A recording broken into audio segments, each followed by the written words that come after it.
Good evening and welcome. Tonight we are going to be flipping through this book about Oman. We're going to look at all the pictures and read all the little boxes. So let's just dive right in. This book is pretty old.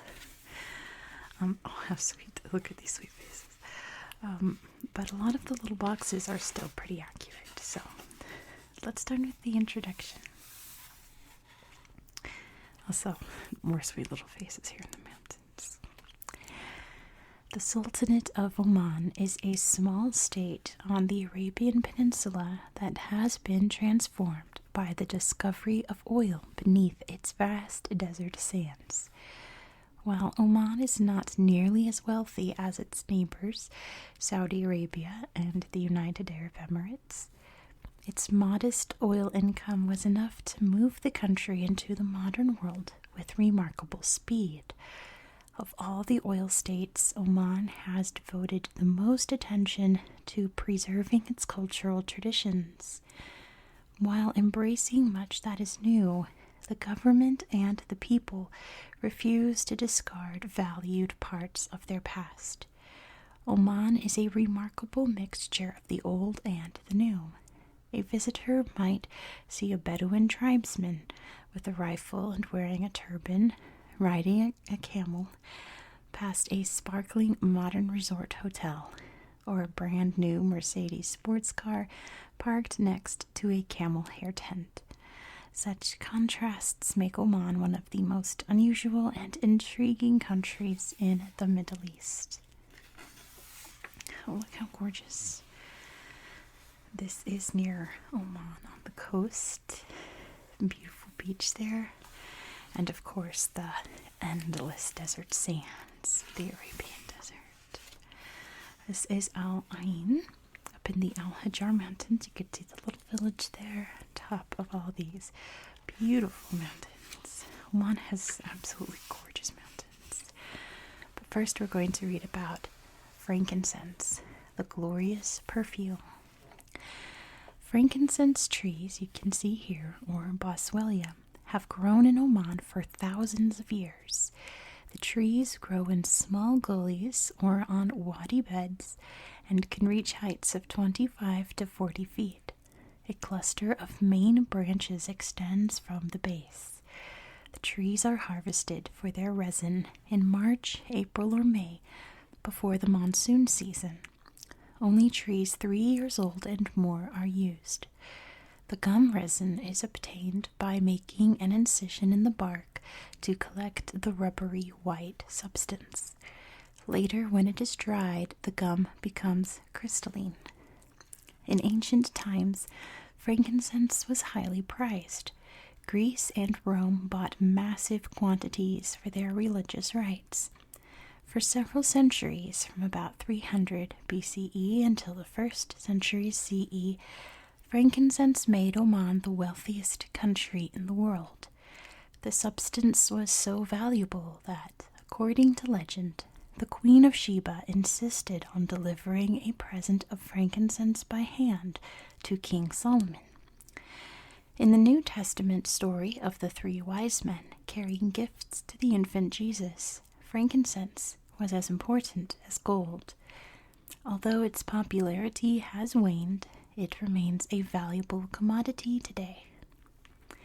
In 1983, frankincense became a prized item when His Royal Highness Sayyid Hamad bin Hamoud Al Said commissioned a famed French perfumier, Guy Robert, to create a new perfume of frankincense, rose water, and myrrh. The fragrance amouage was packaged in gold and silver bottles and became the costliest perfume in the world. In 1988, a new marketing approach created replica bottles for a less expensive market. I'm sure that smells incredible, right? Here are some sweet little Arabian oryx. Very endangered little critter here. I like how they're just looking you straight on. Their big antlers here is what they're best known for. And here's a sweet little green turtle as well. Lots of them lay their eggs on the shores of Oman. And this is on the Corniche in Mutra, kind of like the, as we'd say in America, like the city walk. Or in San Francisco, we'd say the Embarcadero. Just like the place where you would cruise along and hang out and see wonderful shops and things like that. That's a Corniche. Let's read about Muscat's hole in the wall. The gate in Muscat city wall is an interesting symbol of the Omani determination to keep cherished traditions alive while embracing the best of modern life. For several hundred years, the gate was locked at night, securely enclosing the city behind its high wall until dawn. The arrival of motor vehicles presented a problem. The locked gate became an inconvenience, especially for delivery drivers arriving at night. As vehicular traffic increased after 1970, a bottleneck developed at the opened gate. The solution was to break a hole in the wall large enough for cars and trucks to enter or leave without delays. But the nighttime locking of the gate was a fond tradition that residents were reluctant to give up so abruptly. So for several years, the gate was locked at the regular time every night, in spite of the gaping hole nearby. The tradition was finally put to rest when the gate was replaced by an elegant archway. Well, this is a neat photo. These beautiful ruins here, the person walking away toward the ocean. That's neat. That could be like a perspective painting. And speaking of, here's some really incredible ancient rock art. We've got a box here about the lost city of Ubar. Somewhere beneath the shifting sands of Oman's desert lie the ruins of the fabled city of Ubar. The city was once the center of the great frankincense trade, sending camel caravans bearing the priceless aroma to buyers throughout the Mediterranean world. Records regarding the city of Ubar in ancient times have been found. The Bible refers to the golden pillared city of Ubar, built by the people of Ad. Scholars are not sure when or why the city was abandoned, but the Quran states that God destroyed the city because the people had become too worldly and had turned away from their religion. We know from such references that the city actually existed, but where it was and what became of it is unclear. Explorers have searched for Ubar for several centuries, referring to it as the Atlantis of the Sands. In 1992, British explorer Ranulph Fiennes and a team of Americans announced that they had located the lost city using satellite imagery. But the slow, painstaking excavations since then have been disappointing. No telltale features have yet been unearthed, so the sands continue to shroud their mystery. Ooh, and here's a big box about dhows. Let's see. Get it all in there for you. Oman's Great Dhow Fleet. The Blue Water Creek that serves as a harbor for the port of Sur is constantly crowded with up to 2,000 dhows. Many use the old Sur shipyard, where the last dhow with stitched-together boards was built in 1970. At the peak of Oman's seafaring empire in the 1700s and 1800s, the dhows were magnificent vessels. Like Portuguese galleons, they had raised poop decks with an attractive row of small windows. Even the largest, like the 200-ton Bagala, were famous for their beauty. A French writer described a voyage in Bagala named Hope of Compassion. Her windowed stern was especially lovely. Its elliptical area of ancient teak was covered with intricate patterns of excellent carving, and her curved bow swept upwards from the sea as gracefully as the breast of a swan. These carvings were achieved with the simplest tools: an adze, a chisel, a hammer, and a bow drill. The ships were built by hand and eye, without drawings or written specifications. Sorry. Anyway, even today, the gaps between boards are sealed with a mixture of gypsum and shark fat. These larger dhows were the best of the Gulf world's dhow tradition, which lasted for 5,000 years. Builders in neighboring Gulf countries shared in this remarkable boat-building tradition, but it was Oman that used these magnificent vessels to create one of the great sea-trading empires before the 20th century age of steam-powered ships. I'm distracted. Can you see the sun coming in? It's been overcast, snowy and cloudy all day, and then as I start to film, boom, the sun hits my desk. But that's not a terrible thing. Here are some of the mountains of Akhtar. It's talking about the Jebel Wars here. And this is Sultan Qaboos. There's going to be a box about him coming up. It might even be the next box. I don't know. When this book came out, he was still alive, and he actually passed away in 2020. So it was actually fairly recently that he passed on. Let's see, the Ministry of Justice here. This looks like a big kind of like traditional kind of gate there. Here it is. It was the next box. Sultan Qaboos bin Said. So I'm just going to read this box as is. It's going to talk about him in present tense, just to keep in mind that he is no longer with us. He's no longer the Sultan of Oman. Sultan Qaboos is the son of Said bin Taimur, who had ruled since 1932.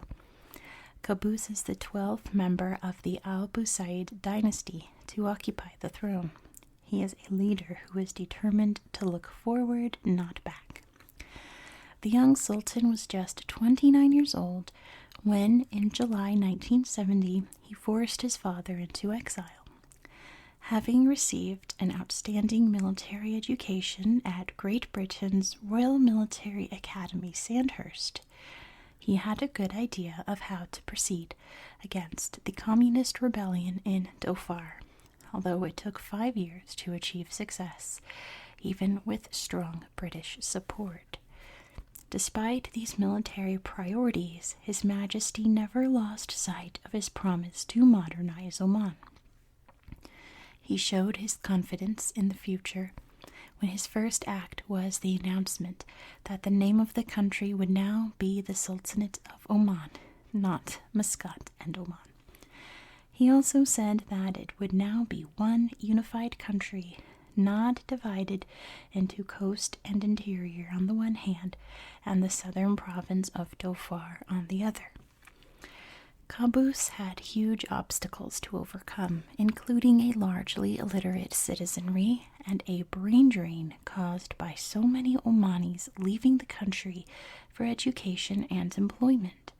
The growing number of Omanis who shared his vision joined him in tireless efforts to build a modern country. Education was given a top priority. By 1975, the educational system of 3 schools had become 262 schools and institutions, consisting of 213 primary schools, 45 preparatory schools, 3 secondary schools, and a teacher training institute, and that was just the beginning. With astounding speed, the Omanis set to work rebuilding their country. Roads, port facilities, an airport, hotels, offices, factories for light industry, schools, and hospitals sprang up. Nothing breeds success like success, and Oman has proved that again and again. Each sign of improvement persuaded more rebels to join the Sultan's crusade, and yet more who had left Oman to return. The dawn of the new millennium marked the 30th anniversary of his reign, and the country celebrated with great enthusiasm. By 2007, the Sultan appeared more popular than ever. People now question, however, how much longer he can continue. He is not married and has no children. The Constitution provides that an heir must be chosen from the royal family within 3 days of the throne's becoming vacant. At the moment, few Omanis want to think about that. I believe his cousin is on the throne now, I believe. I know it's still in his family. It's election day. Casting her vote there with her little baby on her hip. And this is the first female ambassador to the UN, Hunaina bin Sultan bin Ahmad al Mughayri. There's some soldiers here having a military parade. And this is the foreign minister talking to Jordan's foreign minister. Of course, Oman is very oil rich. There's a big oil factory there of some kind, and busy, bustling day here. Lots of boxes here. Let's start off with Oman's date culture. Dates have long been an important part of Omani life. It was a staple food among the Bedouin for centuries, and dates remain a symbol of hospitality, as well as a traditional way to break the Ramadan fast. Throughout the Arab world, it is hard to imagine a wedding or any other feast without dates. In the 19th century, dates were Oman's most important export. India and the United States were the major markets. Palm trees from Sumail, renowned for dates of outstanding taste, were sold to the United States, where they now flourish in the desert oasis of Palm Springs, California. Date production is no longer as vital to the nation's economy as it once was, but it is seen as an essential way to reduce the dependence on oil. There are about 10 million date palms in Oman, occupying a little more than half the arable land. Annual production fluctuates between 150,000 and 175,000 tons. At the new date processing plant in Rustak, a workforce of about 70 women wash, stone, steam, and dry the dates. Using modern machines, the women process more than 800 tons a year. In many areas, such as the Nizwa region, each date palm is individually owned. A single tree provides a family not only with food, but also fuel and building material from its fronds. For a poorer rural family, a date palm can be a bridal dowry. Well, and let's read about the Falaj system of irrigation. There we go. Oman's unique system of irrigation has allowed farming to prosper even in mountainous and desert regions. The Falaj system was first developed around 300 BCE by Persians living in Oman. Deep wells were dug into the water table, and stone-lined channels, often underground, carried the water to farmlands and villages. Tunnels still carry the water through some mountainous terrain, and small aqueducts carry it over other obstacles. The longest channel is believed to run more than 80 miles under the area known as Wahiba Sands. There are more than 4,000 Falaj channels in Oman, and many of those were built before 500 CE. The freshest water was directed into drinking wells, the rest into washing areas for mosques, and finally to the village farms. Water for drinking, household use, and mosques is free, but water for crops is paid for by the user. Seems fair.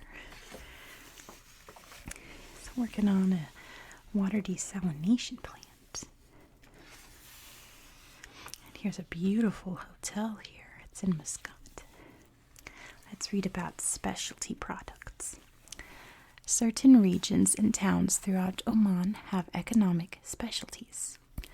A Bedouin tribe is famous for raising racing camels, and a village on the Batina coast continues to make palm frond boats called shashas.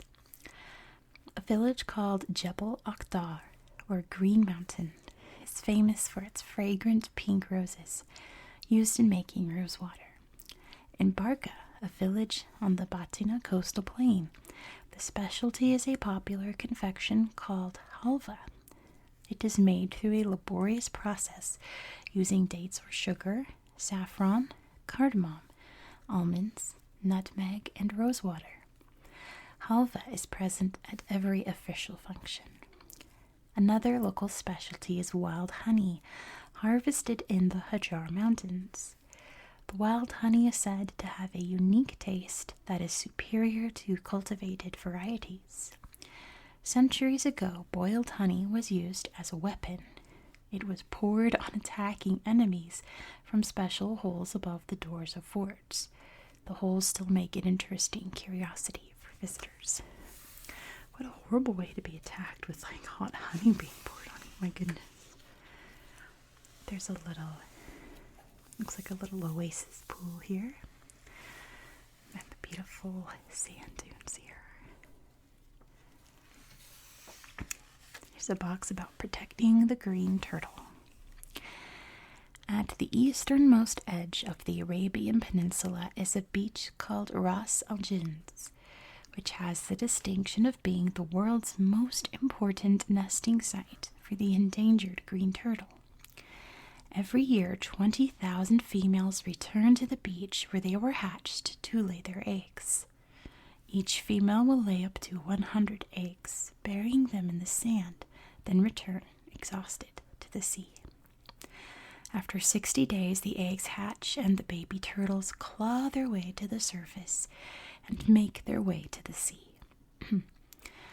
Oman plays an important role in protecting the green turtles.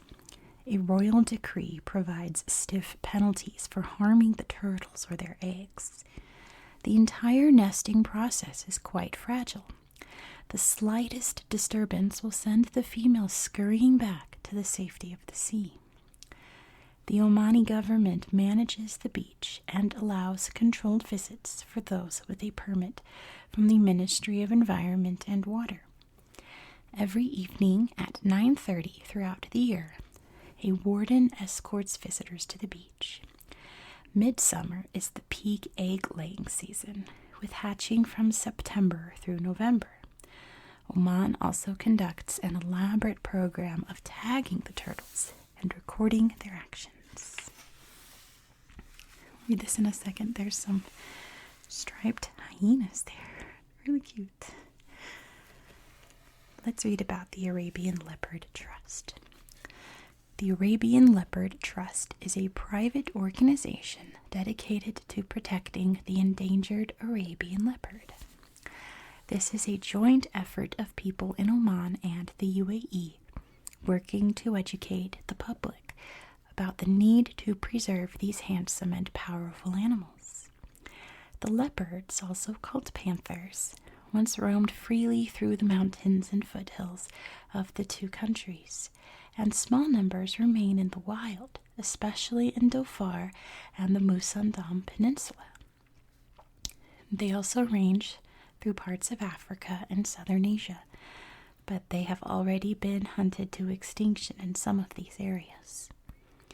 The male Arabian leopard reaches a total length of 6 feet and weight of 132 pounds. Leopards hunt singly and usually at night. Their favorite prey are domestic animals, especially goats, which is why herders have hunted leopards close to extinction in Oman and the UAE. The Oman Natural History Museum in Muscat has a display of 2 stuffed Arabian leopards in a realistic diorama. The exhibit is extremely popular and helps people to understand the need for protection. A series of nature protectorates or reserves have been established, and the rangers who patrol them visit schools to help increase awareness. Many families with small herds of goats, sheep, or even larger animals are not entirely convinced. The protection effort will need to continue indefinitely.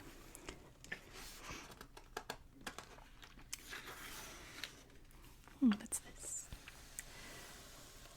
their little oasis, it looks like. Kurm Park. It's really pretty and green, isn't it? Look at her jewelry. It's exquisite.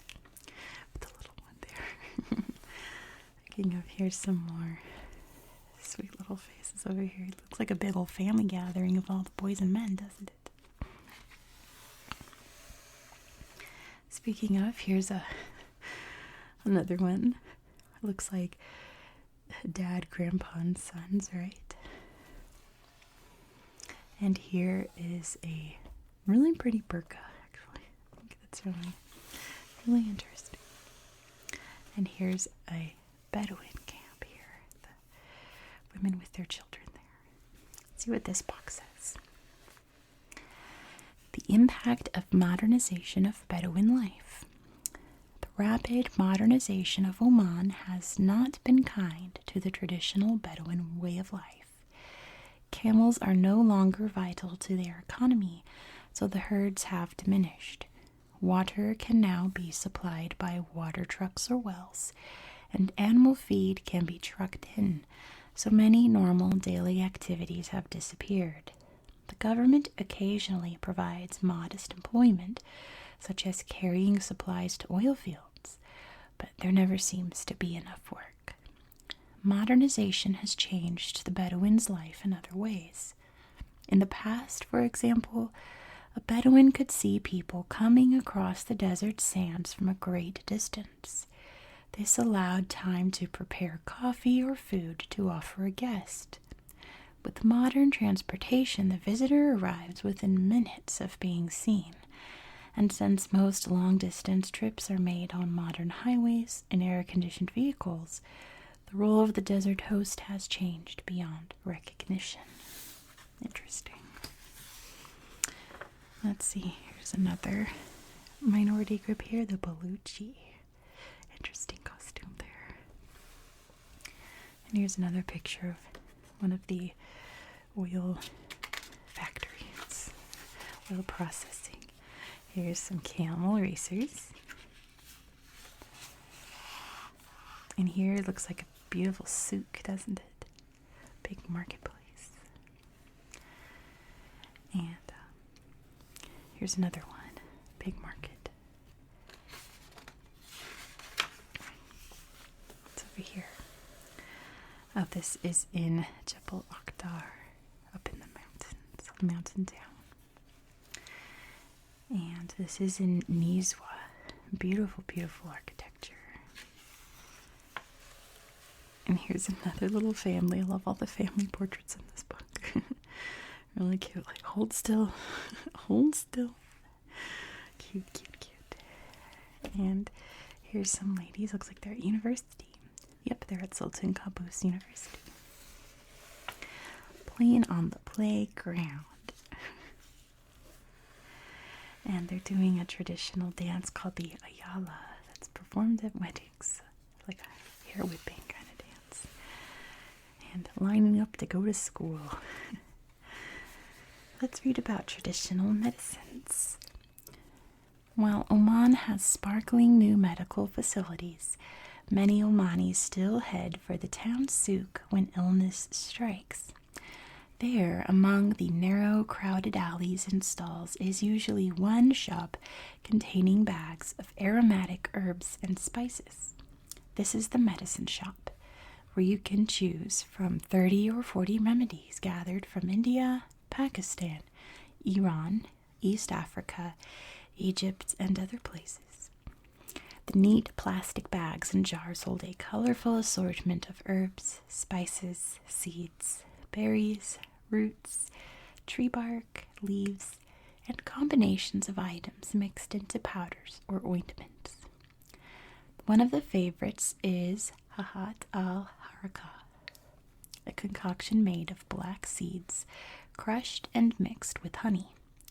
This is a cure-all said to be good for a variety of ailments, including the common cold and diabetes. Another popular item is the Arak al-Kara, made from an expensive root reported to increase the effectiveness of other remedies.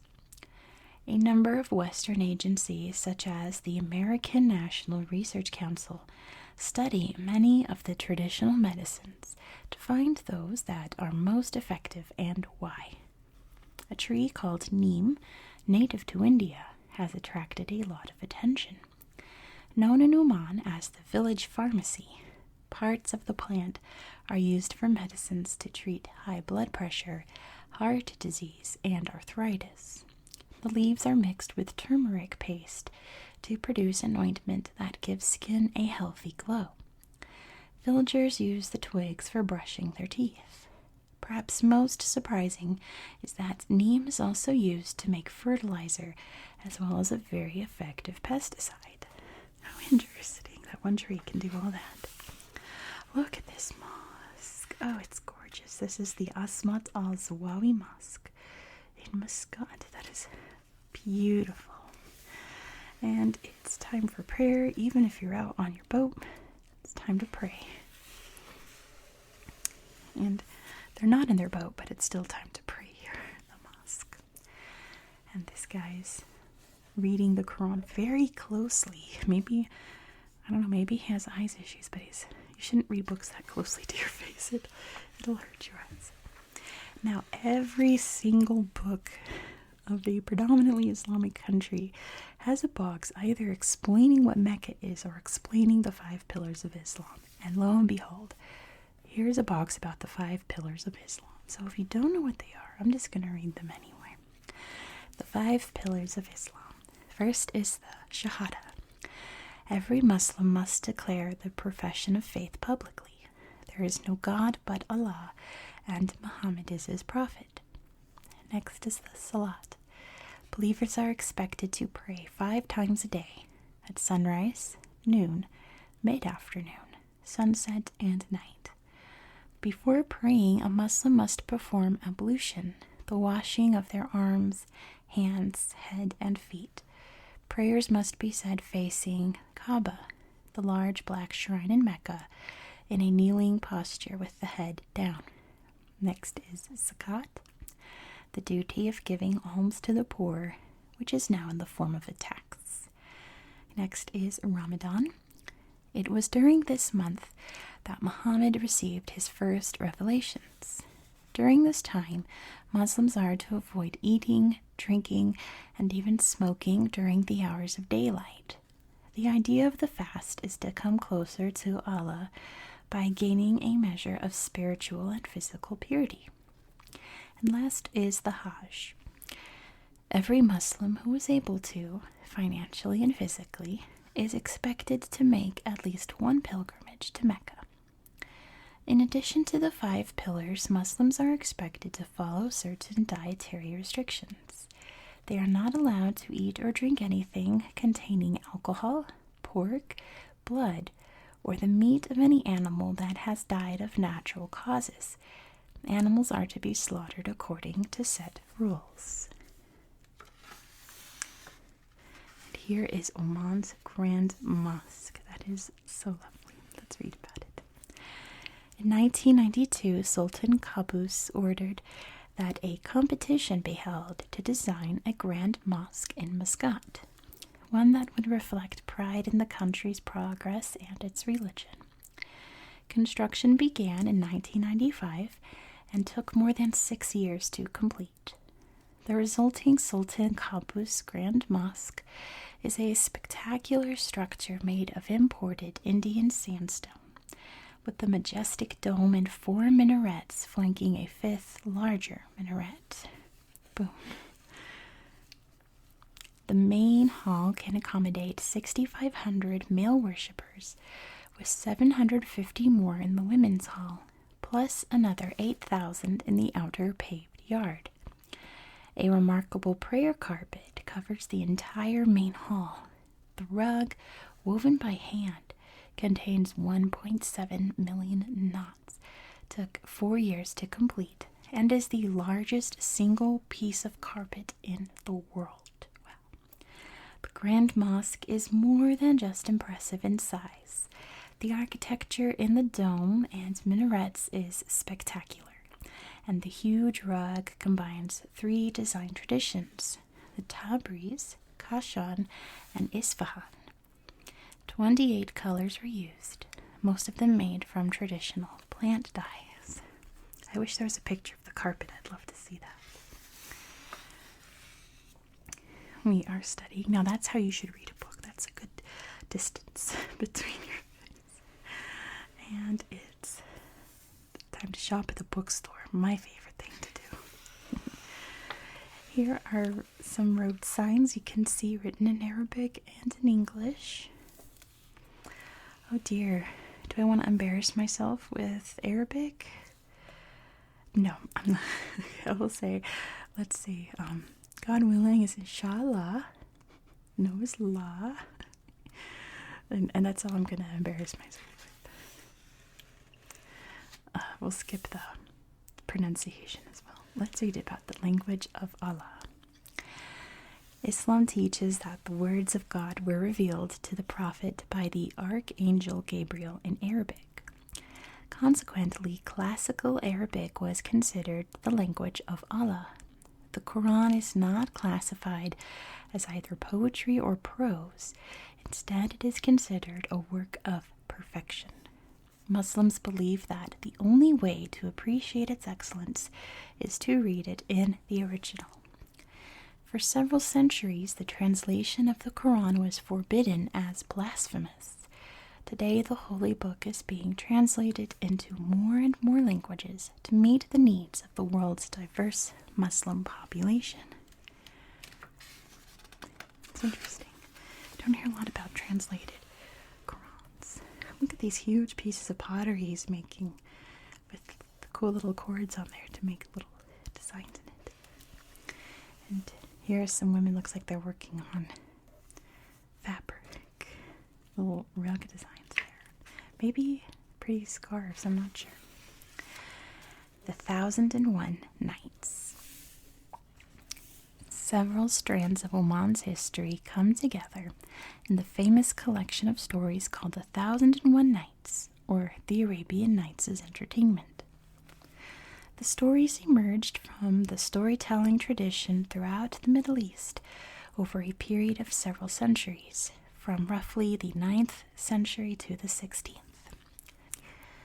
The long seafaring history of Oman and its neighbors is also involved. Many of the stories deal with trade across the Indian Ocean. The series called The Seven Voyages of Sinbad, for example, is about journeys to India and China, with descriptions of the cargo carried and the many nationalities of the people encountered. The 1001 Nights deals with many countries, including Egypt, Persia, Iran, and the states of the Arabian Gulf, including Oman. The creators of the tales probably came from all those very countries. Oman appears most prominently in the stories of Sinbad, who set sail from Sohar on his great adventures. The structure of the stories involves the legendary Queen Scheherazade, who finds a way to keep her husband, the cruel King Shahryar, from killing her by telling a new story every night, ending each on a note of suspense so that he is eager to hear more. The stories involve shipwrecks, magic, heroic acts, and devilish spirits called jinn, demons that figure in much of Omani folklore. In addition to Sinbad, a number of stories depict Aladdin and the magic lamp. Scholars believe that the tales inspired Western literature such as Daniel Defoe's Robinson Crusoe and Jonathan Swift's Gulliver's Travels. The famous English translation of the tales by Sir Richard Burton, published in 1885, filled 10 volumes. Wow. Didn't realize it was so long. Let's see, Nobel Prize winner for literature, Naguib Mahfouz. And some more fabric weaving. You can see it looks like it's on a little loom there.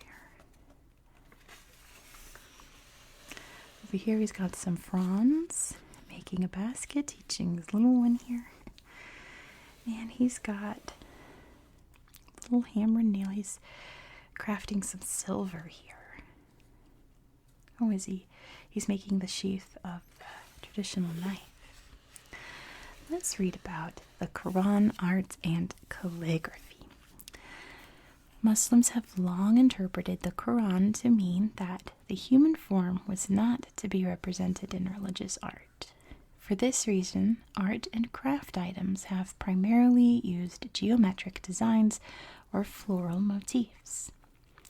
The patterns have often been amazingly complex and intricate, as designs are interwoven with recurrent themes. For Muslims, these patterns and the prohibition against depicting the human form make art an affirmation of faith. Another very complex art form that emerged from that prohibition is calligraphy, or elegant handwriting. The art of calligraphy in Islam probably began with the copying of the Quran by hand. Gradually, the characters evolved into highly sophisticated forms that were then used to create beautiful decorations. Calligraphy was used to decorate the walls of mosques and later was applied to pottery, woodwork, glassware, and facades of houses and woven rugs. Calligraphy is widespread in Asian countries too, particularly China and Japan, where it also grew out of writing. In other countries, including the United States, it has also become a popular art form, with workshops and courses at several age levels, from middle school age to adulthood. Look at that, that's really interesting. There's some beautiful calligraphy there. We've got one of the many old forts, Dot Oman, right here in the background. This looks like a minaret right there. This is in Nizwa, the fort of Sultan bin Saif. Pretty cool. Let's read about Omani bagpipes. You think bagpipes, you think Scotland, right? You don't think Oman. Every official function in Oman provides a military band that includes bagpipes. Each branch of the military has its own band, all of world-class quality, and the bagpipes are always the most popular element. Bagpipes, similar to Scottish bagpipes, have been familiar in Oman for years, but it is only in contemporary military bands that they have gained international prominence. An annual competition featuring tattoos, which is drum, bugle, and bagpipe drill teams, put on dazzling displays. The massed bands include intricate formations on horseback and camelback. The Edinburgh, or Scotland, military tattoo is the world's most famous, and the Omani entrants have been very popular.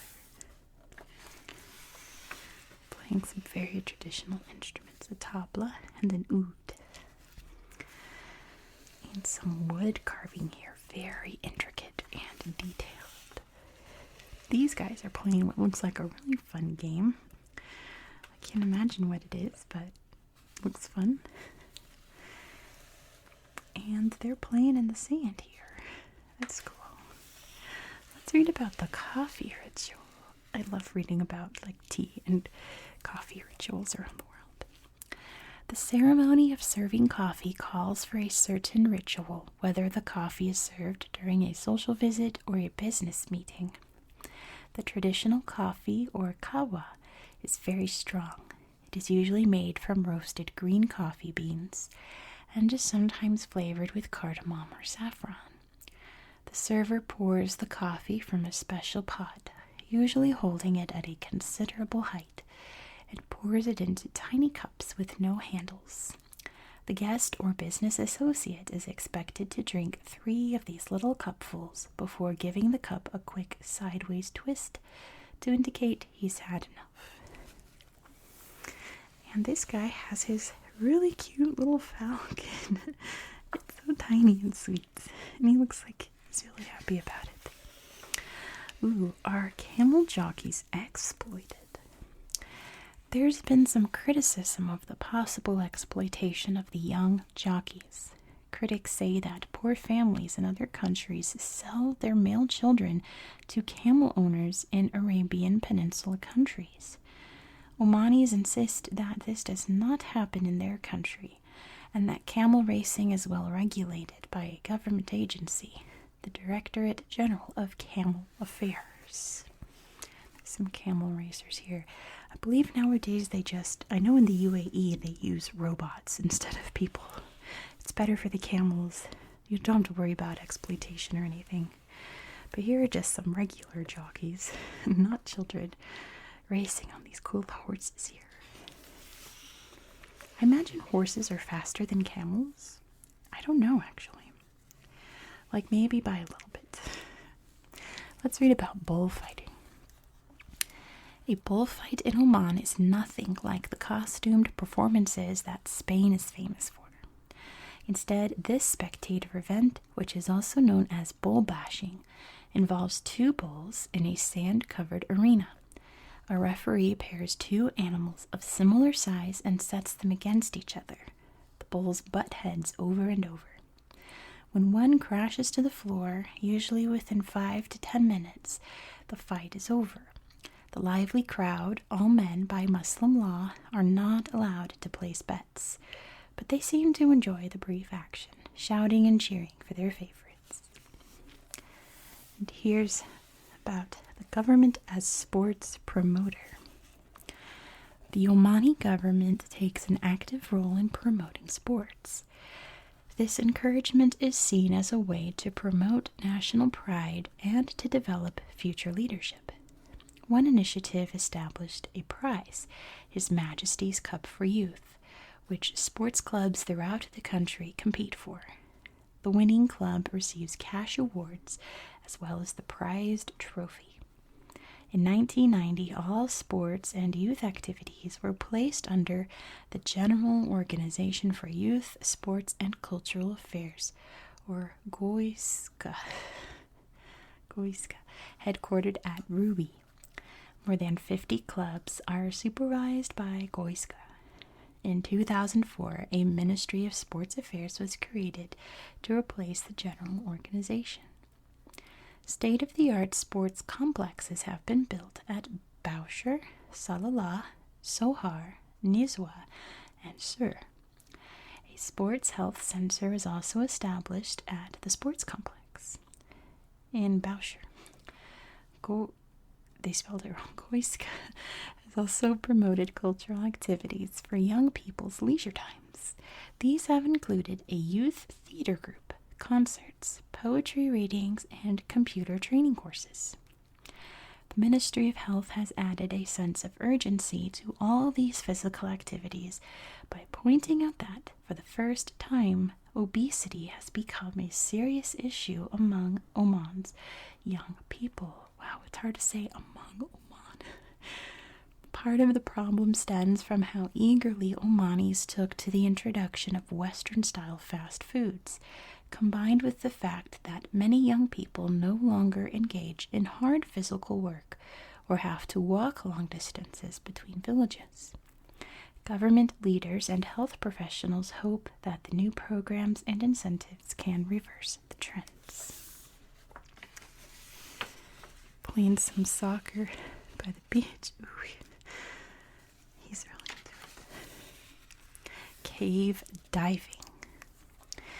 Cave diving, also known as caving or spelunking, is a risky sport, but one that is gaining popularity. There are a number of outstanding caves to explore, some of which probably have not been examined before. Majlis al-Jinn, for example, is believed to be the second largest in the world. It has long twisting passages, crystal clear streams, and canals.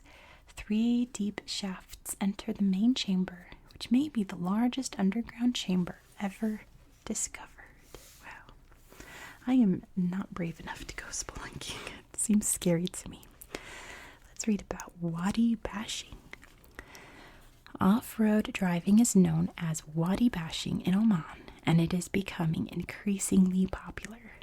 In 4-wheel drive vehicles, people simply take off on a wild ride through wadis and over towering dunes.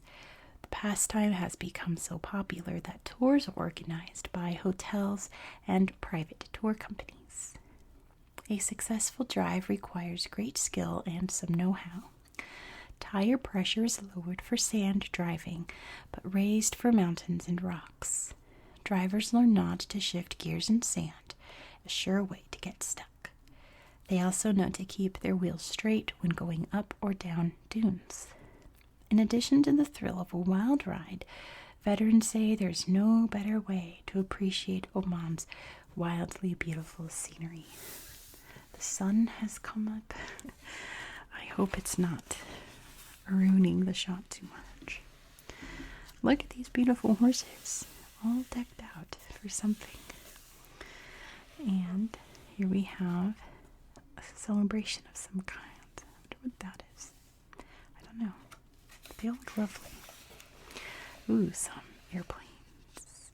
The red arrows on Oman's National Day. And it looks like they're breaking their Ramadan fast. Oh, it's Eid al-Adha. That's why.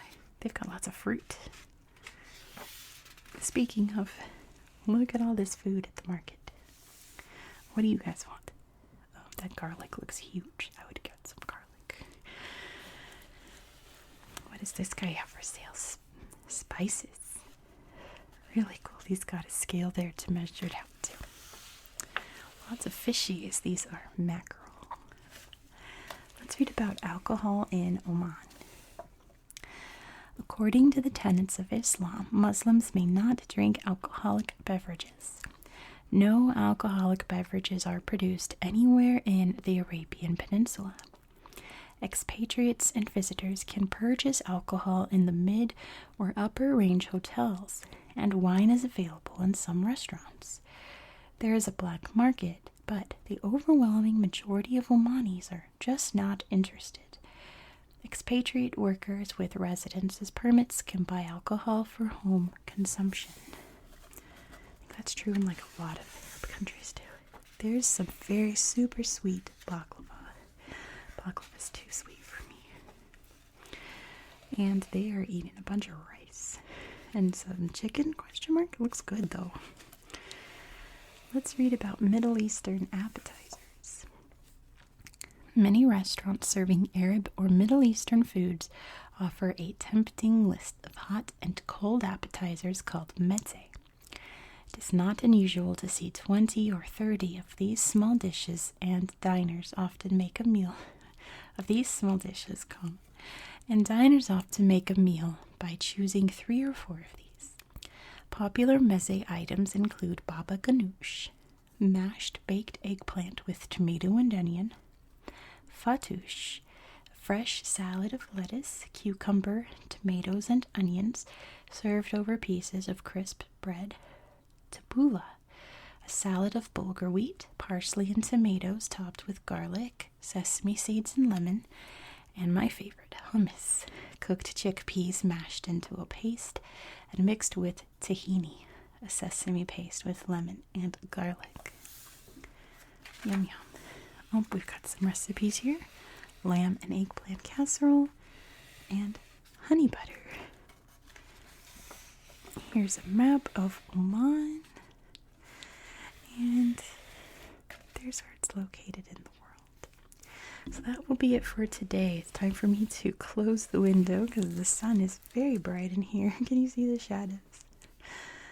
The sun is up, and so are you. Thank you so much for watching. If you liked this video, please consider subscribing because I read books like this all the time on my channel, at least like once a week, to be honest.